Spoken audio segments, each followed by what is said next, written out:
ازيكم عاملين ايه؟ يا رب دايما تكونوا بخير. النهارده سيشن بسيطه كده هنتعلم ازاي اخلي الطفل اللي في برايم 1 يرتب سؤال الترتيب اللي هو ري اوردر او ري ارينج. ازاي يتعامل مع السؤال ده لوحده بدون وجودك معاه او بدون وجود المس بتاعته. تمام. السؤال ده طبعا انا عارفه ان هو رعب بالنسبه لولاد كتير، بس هو سهل جدا ولازم الطفل يفهمه، مش يحل بالصدفه كده. تمام. طيب يلا تعالوا نشوف نحله ازاي. اول واحده بيقول لي مديني كلمه از ويلو وذا وصن. طيب اللي بيبقى شادد لي تحتها اندرلاين دي بيبقى ايه؟ شادد لي تحتها خط. دي اللي انا هبدا بيها الجمله بتاعي. تمام. ادي كده اول جمله، اول كلمه هو ساعدني بيها كلمه ذا. كلمه ذا بيجي بعدها اسم، بيجي بعدها اسم. ما ينفعش اقول زيلو، ما ينفعش اقول زيلو، ما ينفعش اقول ذا از. تمام. فين هنا الاسم اللي عندي في الجمله دي؟ كلمه صن. فلما اجي اجاوب هقول ذا صن. طيب دايما الجملة عندي بتبدأ بحاجة اسمها السبجكت بروناونز، الفاعل، الحاجة اللي انا بتكلم عنها. انا دلوقتي هتكلم عن الشمس، دلوقتي هتكلم عن الارنب، دلوقتي هتكلم عن الكرسي، دلوقتي هتكلم عن احمد، دلوقتي هتكلم عن منى، دلوقتي هتكلم عنهم كلهم، دلوقتي هتكلم عن مجموعة من الناس، دلوقتي هتكلم عن القطة. تمام. فلازم الجملة بتاعي تبدأ بالفاعل اللي هو السبجكت بروناونز، دي الجملة المثبتة يا جماعة. تمام. يعني ايه الجملة المثبتة؟ يعني جملة زي اللي قدامي بيبقى اخرها نقطة اللي هي فول ستوب. اوكي. طيب المفروض ان انا اعمل ايه؟ طيب انا اشوف الحاجة اللي انا هتكلم عنها. تفتكروا انا هتكلم عن اللون الاصفر ولا هتكلم عن الشمس؟ بالعقل كده اكيد هتكلم عن الشمس. يبقى the sun، يبقى the sun، الشمس بتكون لونها، على طول بحط الفيرب اللي عندي في الجملة سواء فيرب مساعد او فعل اساسي. the sun بتكون، الشمس بتكون ايه؟ يعني از، بتكون يعني از يلو، الشمس بتكون صفرة. تمام. طيب تاني جملة معايا، احنا قلنا اي جملة في الدنيا بتبدأ بالفاعل اللي هو السبجكت بروناونز. تمام. طيب ووراه على طول الفيرب او الفيرب المساعد معايا. طب نشوف. بيقول لي هنا اي ومديني نمبر 1 ومديني اي ومديني براذر ومديني هاف. طيب هو قال لي ابدا بهاف، الراجل ساعدني واداني هاف، اداني سوري اي. تمام. اي دي اللي هو بيتكلم عن نفسي، زي ما انا قلت ممكن اتكلم عن نفسي، عنه، عنها، عن القطة، عن الكرسي، عن اي حاجة. المهم ان الحاجة اللي بتكلم عنها اللي هي الفاعل هي اللي تتحط في اول الجملة. تمام. هقول ايه؟ اي بيجي وراها الفيرب. فين الفيرب اللي هنا؟ براذر يعني اخ، و1 يعني رقم، هاف يبقى اي هاف one brother، انا عندي اخ واحد. تمام. ما ينفعش اقول I have brother one، لا one brother. اوكي.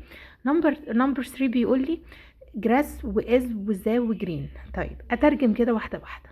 grass يعني العشب، واز يعني بيكون، وذا اللي هي الالف واللام، وجرين يعني اللون الاخضر. تمام. ما ينفعش اقول ذا اللون الاخضر يعني ذا جرين، ما ينفعش اقول كده.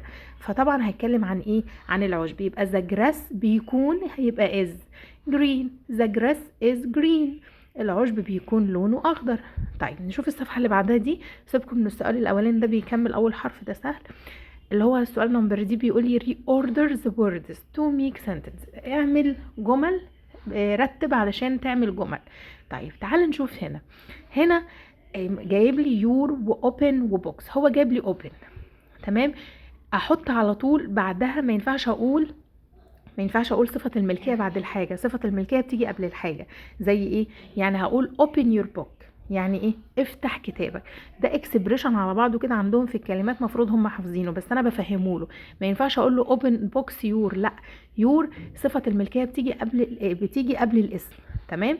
يعني اقول لك your book your bag، كده my bag my book، ما ينفعش اقول book my، لا. تمام. اللي بعدها نفس الفكرة ذا، وعايزني احلها. طب اعمل ايه؟ بيقول لي جاب لي فلاور وجاب لي از وجاب لي ريد وجاب لي ذا. طيب ذا ايه؟ انا بتكلم عن ايه؟ بتكلم عن الوردة. يبقى ذا فلاور ها از ريد، الوردة بتكون حمراء. رتبتها ازاي؟ ذا اللي هو السبجكت بروناونز اللي هو الحاجة اللي بتكلم عنها جت في اول الجملة، ذا فلاور. بتكون اللي هي الفعل على طول اللي انا بحطه سواء از او هاز او هاف او كان. تمام. يبقى the flower is red، بتكون لونها احمر. طيب هنا بيقول لي this،